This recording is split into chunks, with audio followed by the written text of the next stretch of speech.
Hello, today I'm going to be painting this landscape scene in Procreate on an iPad 13, and I'll be explaining my process as I go along.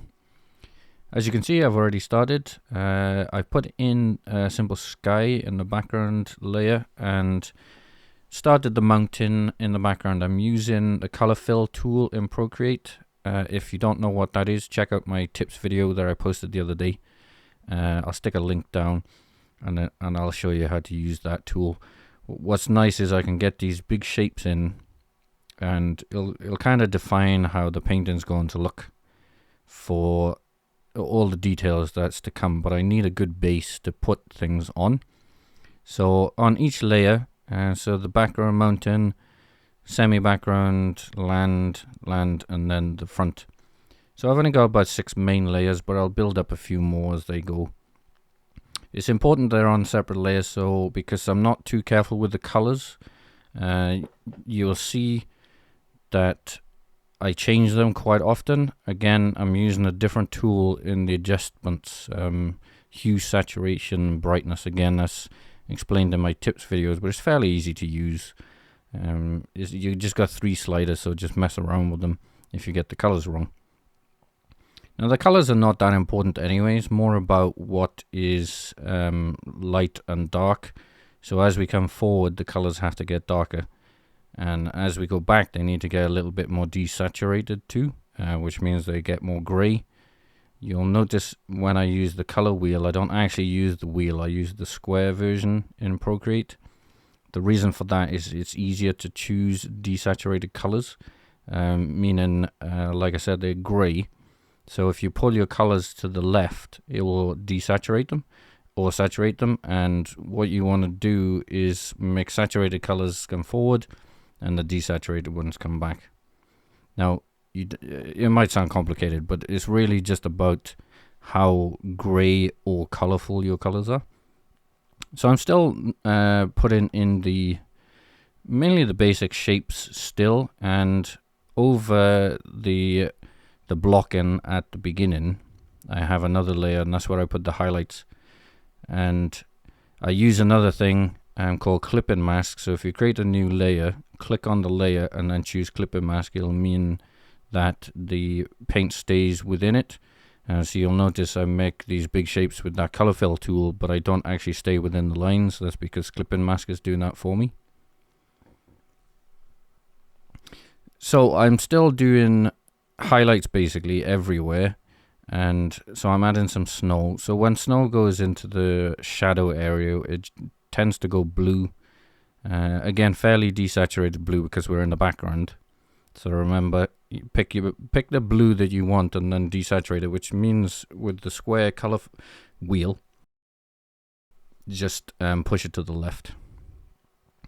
So one thing you got to be careful of with landscapes, or probably any painting really, is for many years I didn't do this and always wondered why something was wrong, is make sure you have highlights in the shadow area, which sounds kind of crazy, but you need detail in the shadows or things just look strange, like you haven't finished the painting. So it doesn't really matter how dark something is, it still has detail in the shadow areas. Now they're subtle of course, but they need to be there, otherwise it doesn't look 3D, and it'll make a big difference to your paintings. So it might look a bit weird at the moment, but it'll turn out okay. So these highlights I put in earlier using that color fill tool, I put on a separate layer for this reason, is now I'm using the eraser tool and I can add detail quite quickly and easily. Rather than trying to paint detail in, it's easier to take paint off and you get detail by that way. Not entirely sure why, but try it out and it seems to be easier to create detail by removing. And so I'll use the eraser tool to do that, but you needed to have that separate layer for the highlights to do this, otherwise it'd be a bit tricky. Not impossible, but tricky. And then you'd be painting again. It's easier to paint with the eraser when we're creating detail. Try it out, let me know if it works, but maybe I'm just weird. So when I'm doing this erasing, you notice when I put the highlights in, I wasn't overly careful. That's because I'll shape them with the eraser tool and not actually worry too much about where they are at the moment. And the main thing about the highlights, all of the highlights, the main thing you have to watch out for is they're all consistently facing the right direction. So the sun is coming from the top left, so that kind of means the angles all have to point towards the sun, and that's how everything looks a bit consistent, hopefully. Now, it doesn't have to be perfect, but generally you'll have all the angles facing the sun, where the sun hits it, and then you get the nice highlight. But kind of try to be consistent with these angles. That's not to say the angles should be the same, they just have to be the same direction. So if you look at all the highlights on the mountains, they're always roughly the same angle, if that makes any sense. Ish. You can go off a little bit, and you can have flat planes and whatever, but hopefully that makes some sense. But I'm not copying the reference when I do highlights and things like that, because there's too much detail and it's too hard to copy.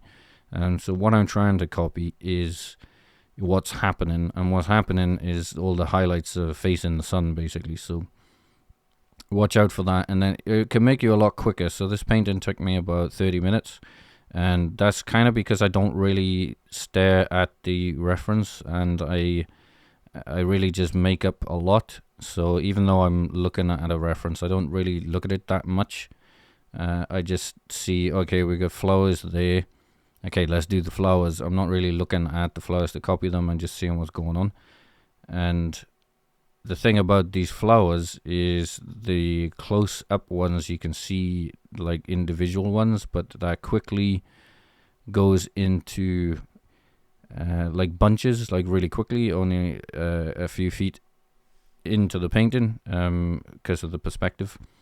So that's a nice little trick to make your painting look like it has more depth. Is your flowers close to you, you should see a few the petals and things, and then as you go into the distance they kind of just turn into lines, and that's quite a nice little trick. But don't overdo that because it'll take too much focus. So don't paint these flowers too well, because it'll look a bit strange. You can paint the ones up close well, like really close. You could spend some more time on that, but I quite like to take about 30 minutes on these little paintings. If you zoom in anywhere on the paintings, it's quite messy, so you'd probably want to tidy this up if you really wanted a bit more of an epic landscape, but that would take quite a lot of time. So I'm putting a gradient into the sky. Again, one of my tips video talks about how to do that with Gaussian blue.